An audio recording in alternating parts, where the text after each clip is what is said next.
Hi, today we are going to see how to edit TikTok videos. So, first of all, open TikTok. Here, go to post.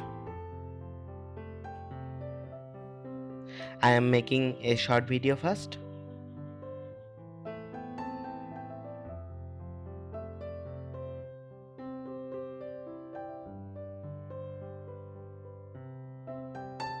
Here, after recording the video, you can give filter, you can adjust the clip,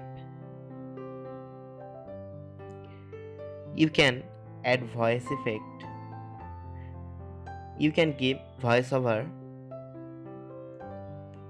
you can add caption, you can enhance the video, you can reduce the noise from here.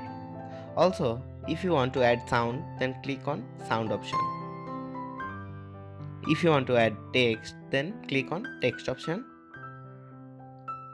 Or if you want to add stickers, then sticker option is available here. You can download sticker and emojis from here. In the effect option, you can add effect on your video.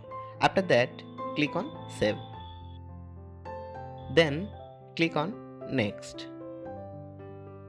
and write a description and post your video. So that's how to edit a video on TikTok. If you like this video, give the thumbs up. Don't forget to subscribe and hit the bell icon. Thanks for watching the video.